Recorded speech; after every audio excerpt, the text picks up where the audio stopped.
Thank you so much, and thank you for joining us this afternoon. I call to join me, please, Mr. Kugesh Reddy. He is the Director of Strategic Transformation of ABSA Group in South Africa, and Julia Carvalho, member of the Portuguese Diaspora Council and General Manager for Africa Growth Markets, IBM Angola. Please sit here. We'll just intertwine. And Mr. Emmanuel Gomes, Professor of Strategy and International Management, Associate Director for Digital Transformation and Processes at Nova SBE, which is our host today. And unfortunately, I don't think Mr. Edam Adzogenu could join us. I don't think he's present. He hasn't checked in, so maybe something happened. Let's hope nothing much bad. Maybe he just got lost in the streets of Portugal and just enjoyed it too much to join us. I don't know. Let's hope for a better reason than a worse one. And Julia, without wasting any more time, Mario has raised a lot of important questions, and it's actually a big challenge that we have ahead. I think the biggest is to walk forward without leaving anyone behind. And I know that IBM has had a significant role on this, and in your key position to accelerate the digital transformation. Africa has a particularly difficult path on the way because there's so many things. There's a lot of Africas, of course, but there's so many things missing in this continent.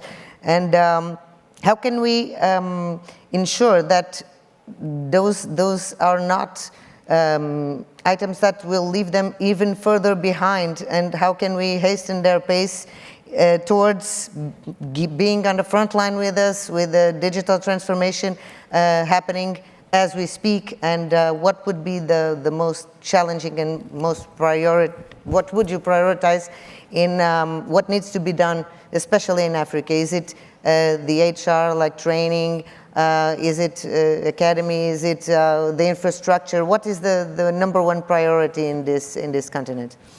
So lots of questions there. Yeah. So it's a complex matter. Exactly.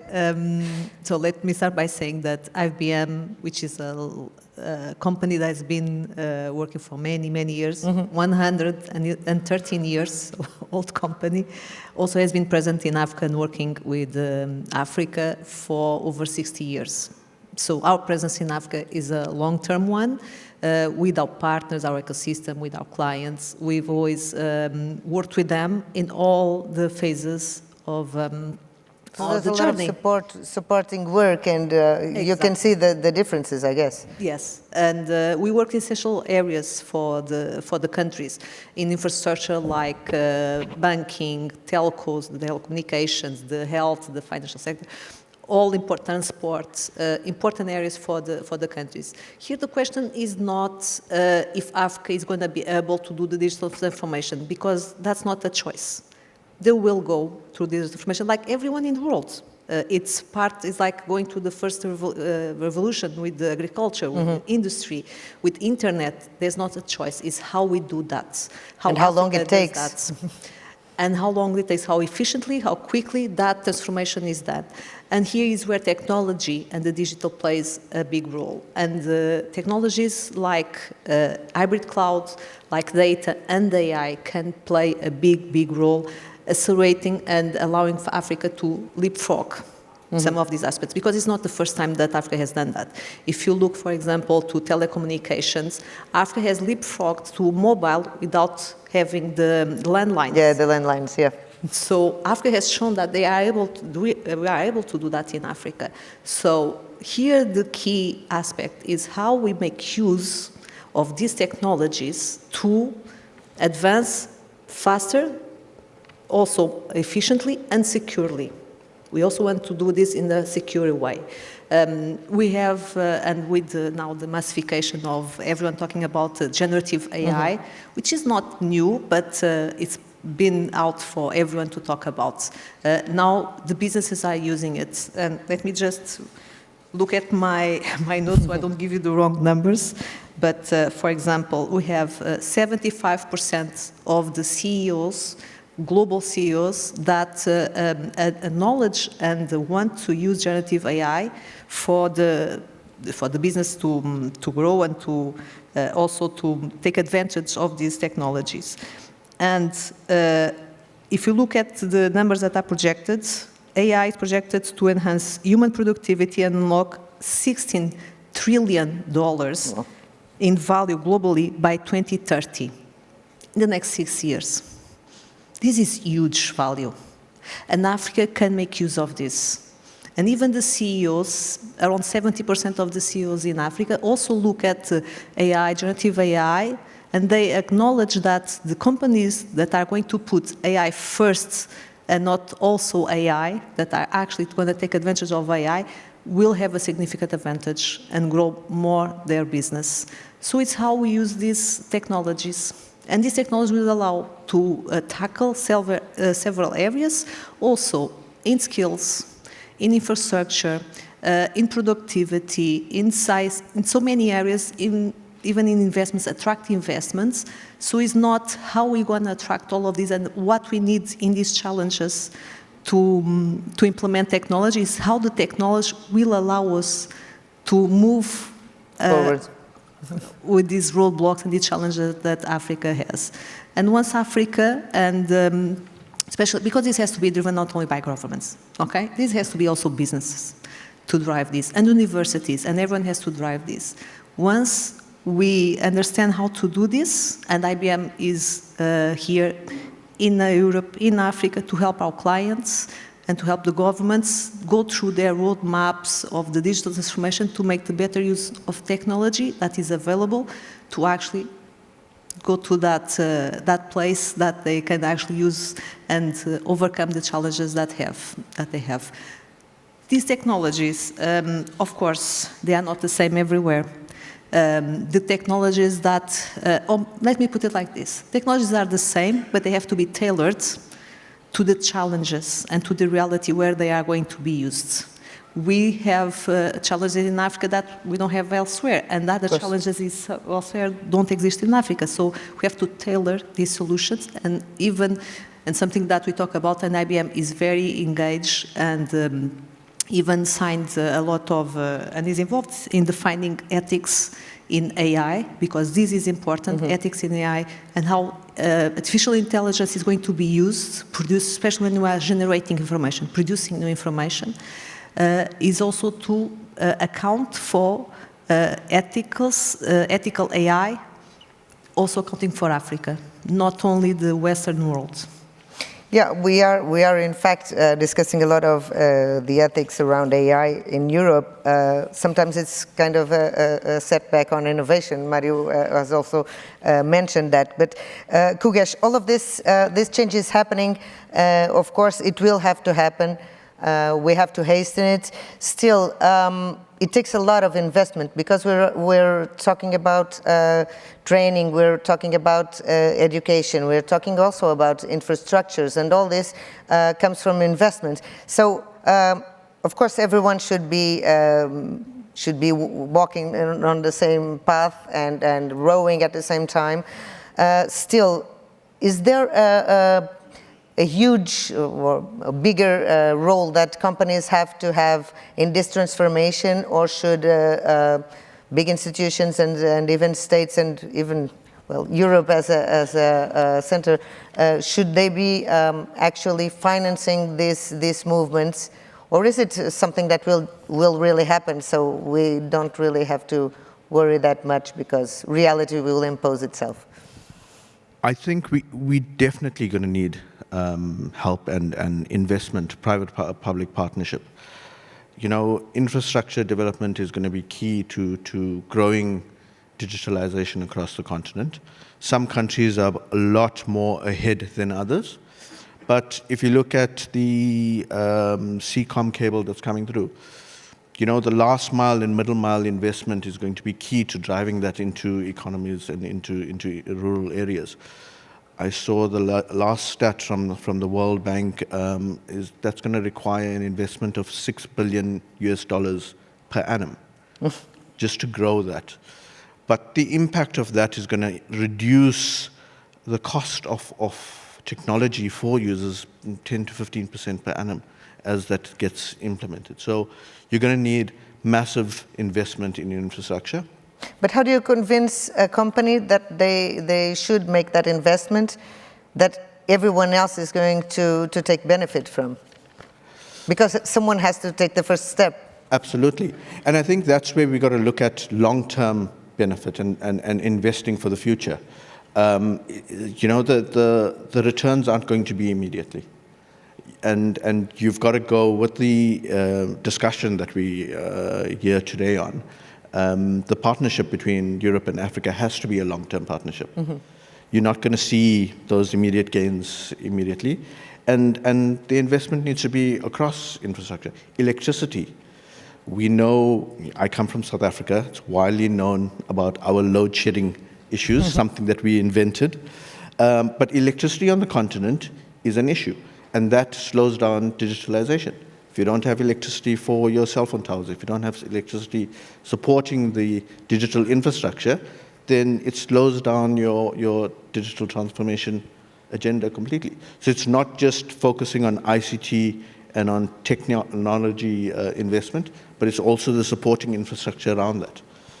And what's the role of each of the states? Because we of course we have Europe as an item, and we also have other regions of the world and supranational institutions like IMF and ECB and World Bank and all that.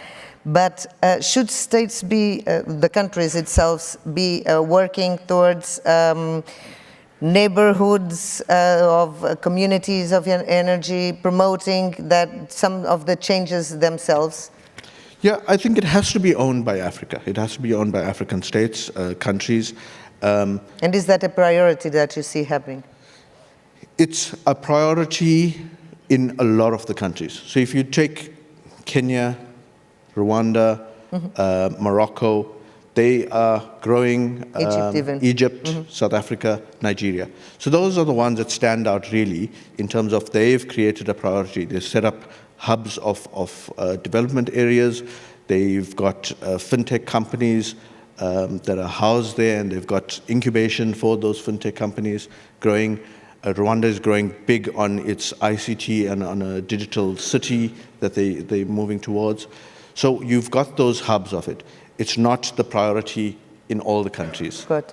And I think identifying which of those countries have established their priority and have got good support from their government is probably one way of advancing. And then, the other countries will take notice and start moving towards. So, but you've got to start somewhere. Mm-hmm. And there are some low-hanging fruit that you could start and support those countries with some of their transformation. Where some of the transformation is being done already. Exactly. Of course. Absolutely. Of course, everything we've been talking about, Emmanuel, leads to innovation. You cannot go forward without innovation, especially in such regions of the world that many other things are needed. Julia was talking about the telco revolution. I think it's quite a revolution. And in fact, there were solutions that were created for people to have phones where they didn't have electricity. So how is innovation walking in this path? Is it going fast enough? Is it going faster than in other regions of the world? Well, I would like to quote somebody, whether we like it or not, who made this following statement. He said, it's he, so you can guess already it's male, not female. He said the following. He said that for him, the most important thing in business is to let him know about what's not good enough. Where are the problems? What is it that we need to do better? And that person can be considered as one of the most entrepreneurial and innovative businessmen in this case. The guy that's always bugging everyone in the office. So in this case, not to do a Mentimeter or hands up, I'll disclose it's Elon Musk. He said for him the most important thing is to know what's not good enough. Where are the problems? Where are the needs? And it's based on that he actually tries to develop solutions for such problems. Mm-hmm. For instance, SpaceX. It's a waste of money. It's a waste of investment that we send something to the skies, and we cannot recover most of the investment. It's a sunk It just cost. explodes. So he's been working for years to try to find a solution for such a problem that most of the investment could be recovered. That means what we launch, it returns to Earth so that we can reutilize circularity in terms of sustainability. So, leaving that quote to a side, or based on that quote and your question about innovation, if we think about Africa, it's a continent that is posed by challenges, needs, problems to be solved. And in my view, because of that, Africa has the potential to be one of the most innovative places in the world. So the need is there, the problems are there to be solved, necessity makes us drive and find something, a way around and about. And in that case, I think Africa has all, not just the need, but the potential to be problem solving and finding solutions. Having said that, let me give you just some evidence that actually I believe it's on the way. It is happening and it's on the way. For instance, when it comes to smartphone ownership, okay, so self-employed people, what would be your guess? What percentage of self-employed people own a smartphone in Africa? About 50% own a smartphone. When it comes to internet usage, what would be your guess about the average percentage of internet users in Africa? Oh, Africa, it hasn't got any technology, it's all... Hold on average, 73%, 72, over 70%. Of course, I've been talking about Africa in general, but there are regions, countries, it's a diverse, beautiful, great continent, and we are overgeneralizing. I am generalizing, but for instance, when it comes to North Africa, the average goes to 82. When it goes to other areas like the Central Africa region, it goes down to 63%. But all in all, it's developing. In terms of technological hubs, over 600 technological hubs in the continent of Africa. Of course, there will be some areas which will be more developed, for instance, in Egypt, in Johannesburg, Cape Town, Nairobi, Lagos. There will be a lot more technological hubs. Again, we are talking not just about varieties in terms of geographical areas and regions, but also cities. Urban areas, rural areas, the disparities and the differences are huge. The challenges, again, differ. But picking on the few indicators that I've just shared with yourselves, it's clear and doubt that Africa is on the move to work out and find solutions for such problems that it's facing and needs and necessities to be met.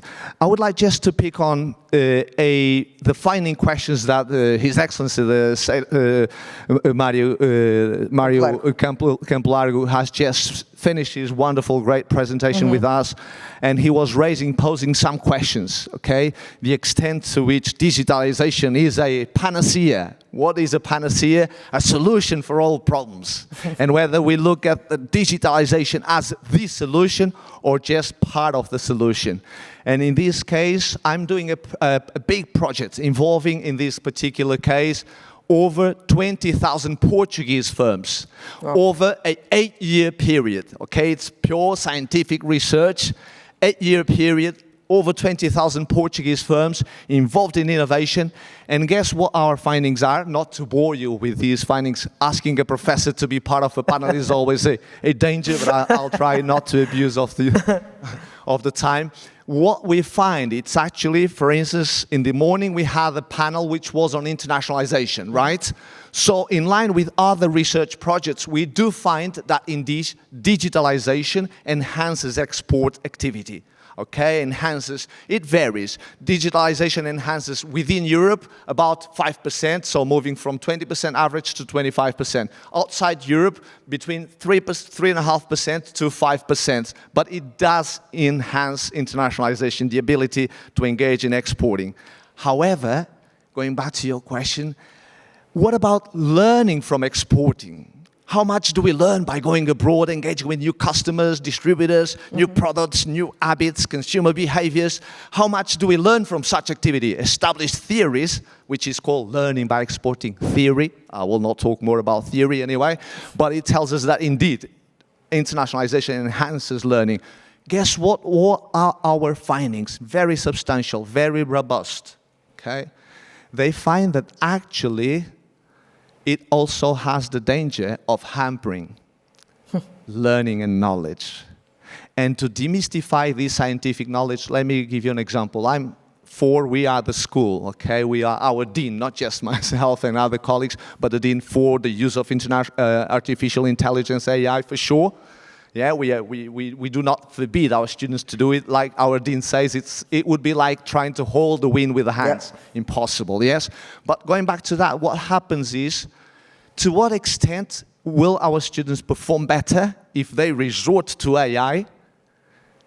But to what extent do they learn as much from using the digital tools? So there is a danger.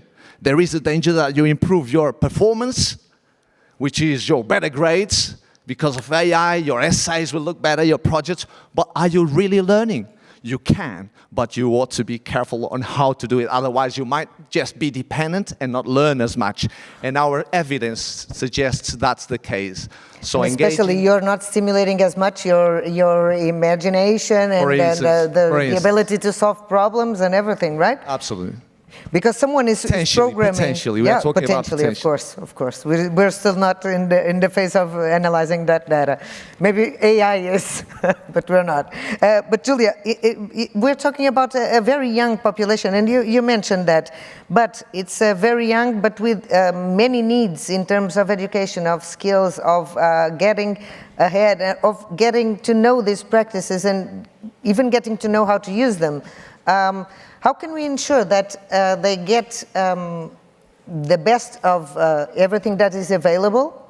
And how can digitalization be an opportunity? Because you have remote learning and remote everything nowadays, so you can actually give them access to stuff that they weren't able to get any other way, and now they can have it. It's in their grasp. And not limit them to thinking, like Emmanuel was saying, that, okay, so now I can do a little less because I have here this instrument that is magical and will give me all the answers. So how can you manage that no one stays behind in the access that is an opportunity, actually, in training and in learning and in education and in getting the skills that are needed, because we have one of the youngest populations in Africa. And we're not really taking advantage of it because we're not putting them in the first position, and we're not giving them the instruments that they actually could have in their grasp.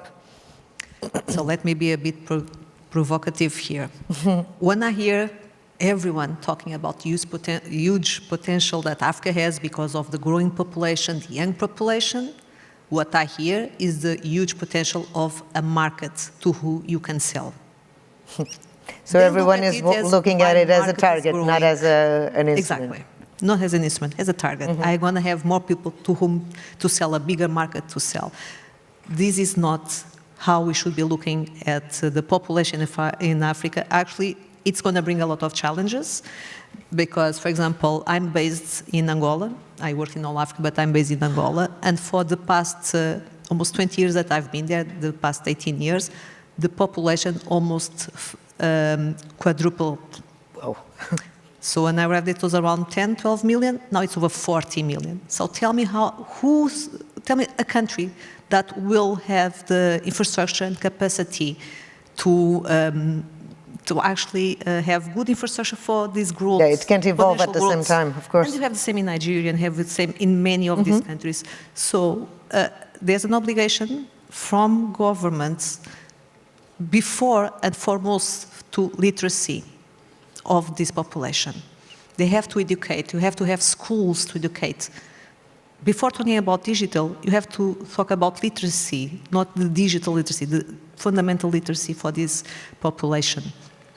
And this, of course, education is part of government, but of course companies can also do their part, not in the basic education, but in other areas. For example, IBM has programs in Africa for many years, but even globally, and we made the commitment that in the next 3 years we would train in digital skills like AI, cybersecurity, quantum computing, plain coding, more than 3 million, I think it's 3, let me just check my notes so I don't give information.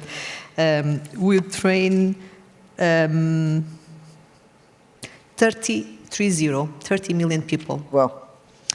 This is a lot of people. So this is not only young people, students, this is also universities, is converting people. So we actually want to also give our part on this. It's not only about giving, let me tell you, because we also need the skills. We need the skills. We need the population to be skilled, to have these competencies. So it's not only out of our good heart, oh, let's train millions and millions of people, because we need also people to be training these skills. So it has to be an effort between governments, business, companies, that all come to the game and also all contribute. So it's a new level of public-private partnerships. And should it involve as well the academy, the universities in Europe and in other parts of the world? And how could that work? Look, like I said, with our program, we make available its material that we produce for our internal use with everyone that works, thousands of people that work in IBM, and we make it available partner with universities worldwide, not only in Africa, in Europe, in Asia, everywhere, to make available those materials, and we train the trainers and the professors that will train these, for example, the universities, the students. So it's our way to contributing and also to make available all these materials.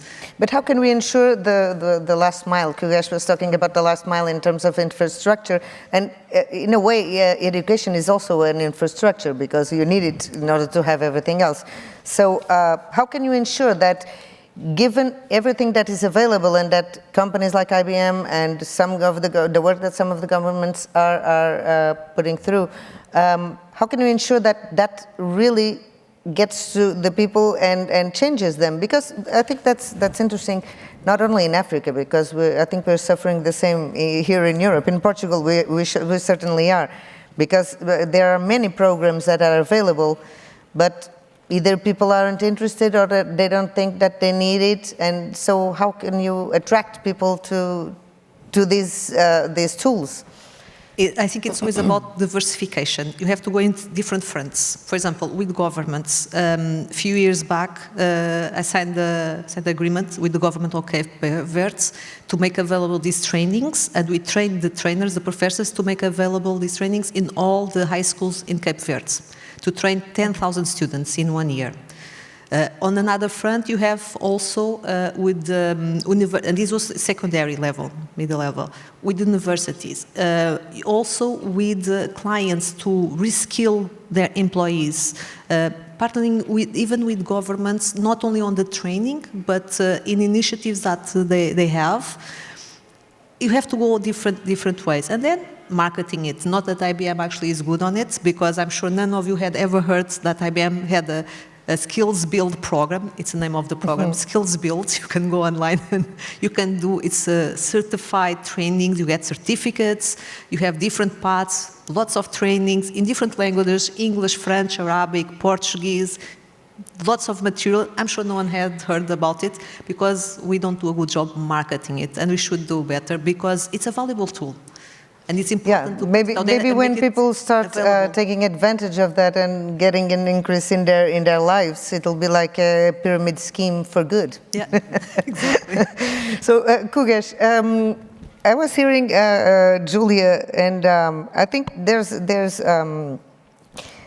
one of these enhancers for digitalization could be in different areas of the economic structure. Like if you have digitalization, and we all know that, applied to healthcare, you have better healthcare. If you have it applied to agricultural, you can have a lot of pest-free environments and better cultures. You can take more in terms of what you get from the fields. So could that as well be an opportunity for digitalization to happen faster and to hasten the pace in Africa, because everything is being done at the same time, and if digitalization is in every other aspect of their lives and their economics, could that be an enhancer as well? I think so. I think certainly for me and my view, I come from a financial background in banking. I think financial inclusion is probably got the biggest contributor to promote digitalization. If you look at, Emmanuel was giving us some figures, but I think there are more people with mobile phones in Africa than with bank accounts, right? And That's actually a problem for the banking system in Africa. Right? It is. But it goes down to things beyond. So financial inclusion is about getting people within the rural areas and from previously disadvantaged backgrounds to getting into the formal financial sector. But the challenge is banks, to open a bank account, you require a form of identification. We have to do FICA. So I need to make sure I know who you are and I know where you stay. And in Africa, you've got a large population that actually don't have formal identification. So can fintechs have a role in there? Absolutely, absolutely. If you look at what India has just done recently, and there's things that we can learn from all over. India has rolled out a form of identifying their population via biometrics. So getting rid of actual a national physical card, and they go out to the areas, into the rural areas, and interview people. You choose your name, you choose your date of birth, because you know it. So, and gets recorded, take your biometrics, and you create a digital record. And then that digital record is able then to be used to get financial inclusion. So I think we've got the ability to land technology to assist in a lot of these and exploit it. Once you get people going in the formal economy, in the financial inclusion, and get them going, that creates demand for digitalization. So for me, it's a chicken and egg. What do you do first? Do you lay down the infrastructure, or do you create the demand first? I think if you create the demand for digitalization, that will come through if you formally get. And how about the financing of projects? Could that make a difference as well? Because if you privilege, you're doing that in sustainability. If you privilege sustainable projects, you get more advantages. So should digitalization be a factor as well?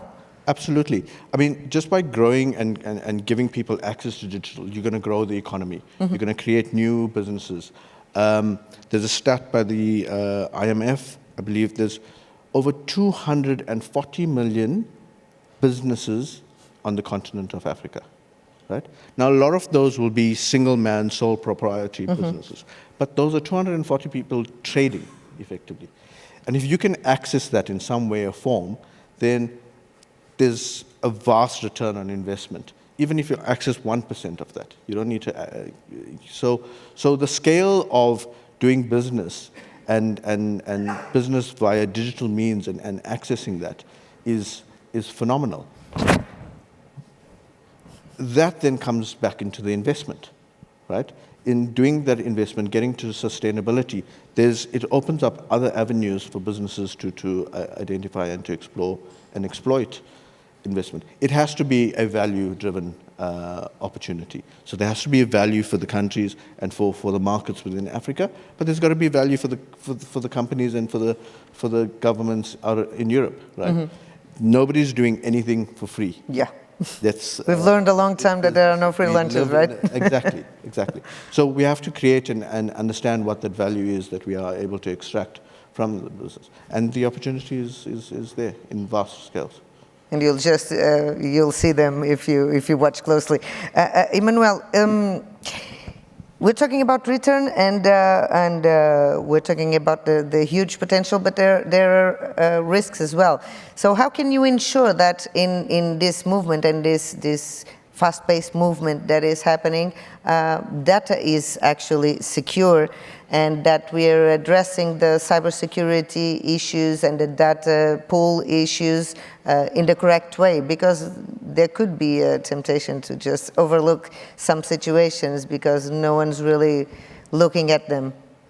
Joanna, if you allow me, I'll just one step back to... Yeah, sure, of course, if you want to comment. I strongly agree with a point made by Julia just before.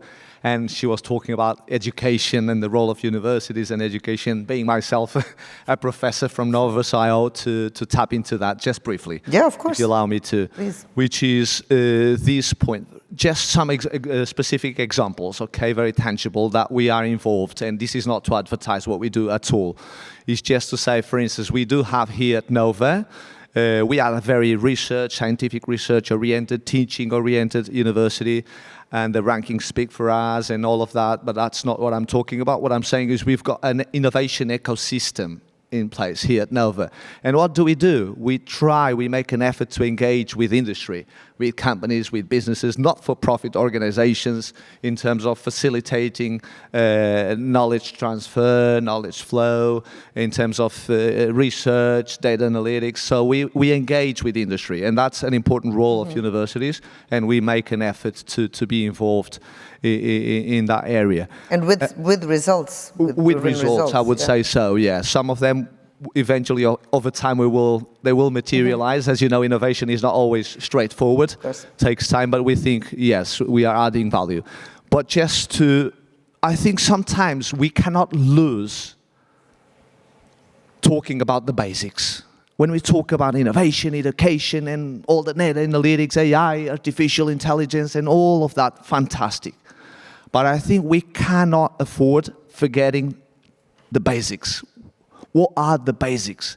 Universities, yes. But what about numerical, mathematical education at primary school level, secondary school level? So that's where the foundations are launched. That's where the foundations are based. We know the example of India, okay, is a major hub for software development, technology, highly technological for years, not just a recent trend.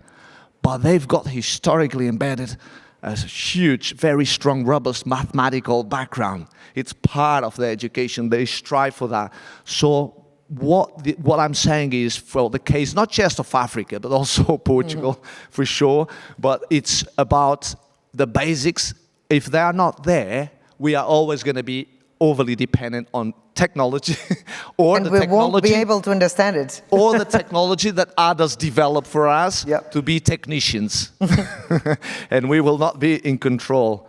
We will not going to be driving innovation and driving technology and creating technology. And I think the potential, the ability is there. The intellectual ability, no doubts about it, is just not forgetting the basics, mathematics, numerical skills. That has to be there. Otherwise, we are going to be riding, again, after the wind and trying to have a share and benefit of immediate performance, but probably not that over long-term learning and empowering and ownership that each country should have in that area as well. So I think I've not answered your question straight away, but I would like to make that point. That's okay. You made very good points, but still, how do you, in all that process, how do you guarantee that the data is protected and that as far as we go further and further, we don't lose track of what's on the basis, that is protecting our individuality, protecting our data, not being exposed to risks that really are dangerous if not tended that question, correctly. I think it's pertinent for all of us, independently where we go, not just for the case of Europe or Africa. So data protection, privacy, the potential benefits and downsides, risks, it's open for all of us. I think we are trying to find answers, but I would say the fact that the African Union is setting a 2063 major agenda, and where the political goodwill is there, exists the not just technological but also legal infrastructure may be in place for data protection acts, examples that we get from other parts of the world. For instance, in the UK, the Data Protection Act is something ongoing for a while, but still with challenges. I think that's part of the framework, and there's no other way if the macro level political and legal and judicial infrastructure is not in place. So I think, that's got to be moving as fast as the technological and the business side. And innovation all that as part. well. And knowledge universities as well. And Julia, do you think that Well, are we secure? That is the million-dollar question. Are we secure in this voyage that we're making toward digitalization? In terms of securing the data or securing Data cybersecurity? and cybersecurity. Nothing is ever 100% secure, okay? Let's not fool ourselves. The best, like in life, in the real life that is not digital, nothing. Yes, of course. You used to leave your door open, and then there were burglars, and then you locked the door, and the burglars learned to unlock it, or to. But still, are we doing what we have to in order to keep moving forward and getting... It's ongoing, it's dynamic, because the more you try to safeguard, to protect, there are always new ways of trying to attack or rob or cyber attack. Yeah, but still, you have the cyber attacks on one hand, but you have the potential of data on the other hand, and whoever can learn, because we can get a lot of data, but still we're not quite aware of the huge potential, or we still don't know how to use the full potential of the data that we already have.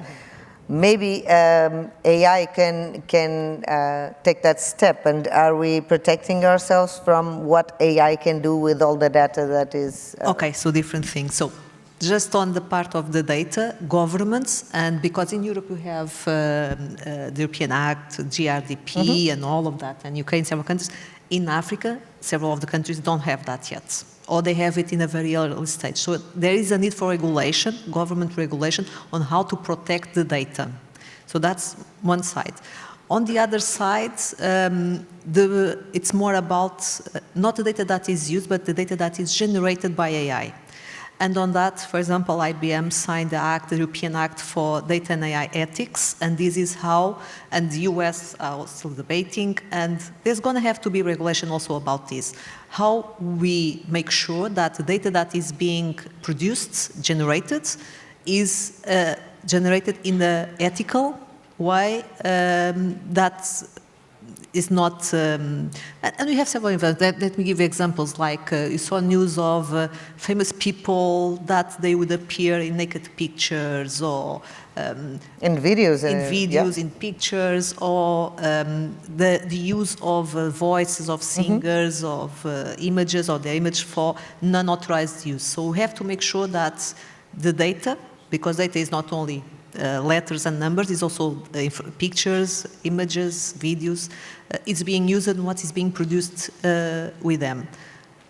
So it's all about regulation. If you ask me, companies can give their input and their view, and IBM does that. What we think should be the red flags, the rail guards, what we should be looking, but ultimately it has to be the governments. And isn't there a matter of education as well? Because you have to understand what you're reading, and you have to understand where it comes from. So the digital literacy that we were talking about, that also plays a role in that. Let me tell you that on that, Africa will have a bigger challenge. We don't have libraries. And people with habit of Africa don't have that reading habits. It's not something that is widespread in Africa because resources are not there. People don't have access to books, to reading, as we have, for example, in Europe or in the US, in other places. So actually, what they have is a mobile phone, a smartphone. And what they read there, they think it's true. And actually, let me tell you a funny story. When I first started working in Africa, moved to Africa, I remember I had a friend that worked for a NGO, like a non-profit company that would go and open water wells in faraway communities that didn't have access to water, and he would go and build those wells. And the other day he was telling me, Julia, when now I get to a community, when I get there, they ask me, are you coming to put a tower, a cell tower? For communication, they don't want the water. They want a tower to be able to use the phone. That's what they value now. Of course. So it's also a demand from, because it brings, and they know it brings them value because they can communicate, they can read. So we also need to be careful what is the information, and especially teach them to filter that not everything that you read in the internet is true. And you have the fake news and all of that. It's also an issue that we have to educate people on that. But So again, the role of the academy. Role of the academy, but also the governments have to regulate it, because you cannot leave this. It's too important to leave it for the businesses, the companies to auto-regulate themselves, because they're going to regulate however they want, different parts of the world, different regulations. It has to be governments to regulate like they do with the banking, with health. We have regulations for many, many different things. And let me tell you that AI should be one that should be very well regulated. And if I'm not mistaken, it was, 6 months ago that the European Union passed the Act for Ethical AI. Kugesh, you wanted to add something? Yes. I wanted to touch on the point on the use of AI, and we know data is becoming the new oil. And we're starting to trade more and more in data.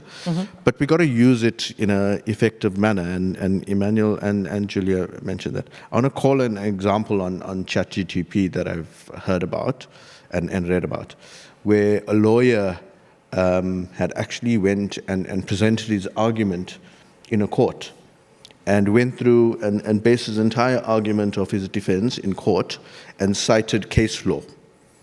And the judge pulled out the details, and they couldn't find that case law. And when they found out, they actually used ChatGPT, and it pulled out these case laws from a movie series. Oh, God. And he used that's it a real in law. risk, isn't it? That's the thing. So I think we've also going to be, the use of AI doesn't take away from our intelligence and our ability to use it, and use it in an effective manner, and use it appropriately, and still question it. Because AI models have it is garbage in, garbage out. So if you send it down a route, it'll go down that route, and it'll give you, and it constantly learns in the wrong direction.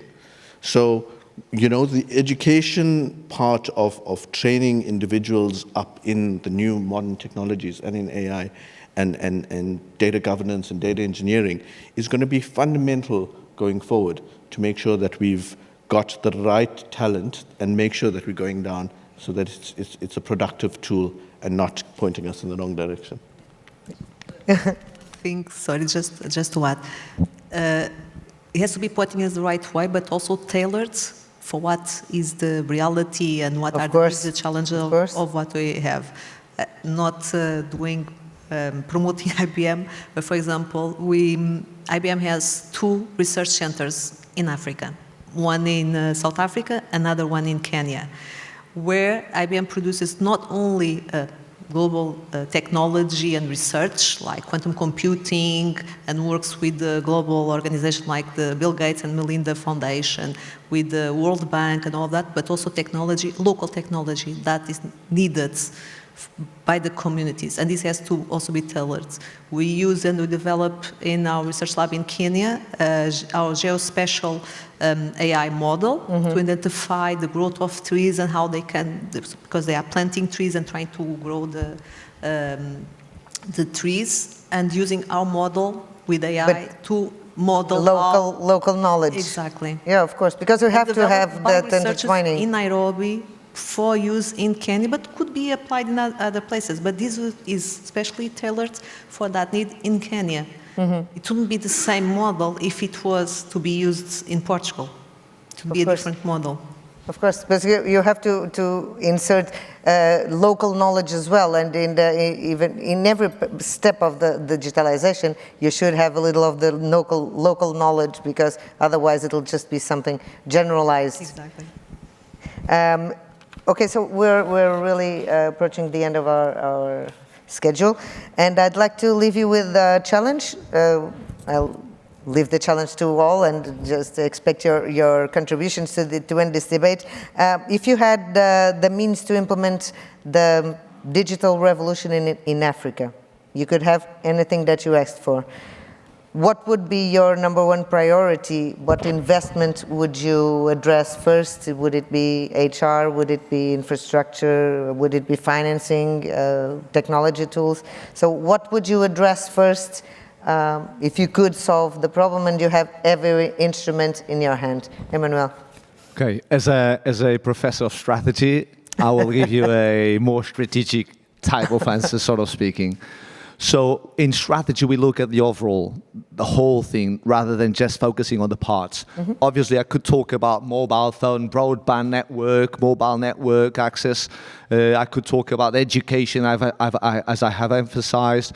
Could talk about the legal, political, all those aspects. But more importantly is being able to pull all that together with a very long-term view, with short-term gains, mid-term sort of milestones, and longer-term views. I think the African Union and various regional bodies, and certainly in Europe we've got the EU, and also in Portugal as a member, we seem to be having that strategic overview.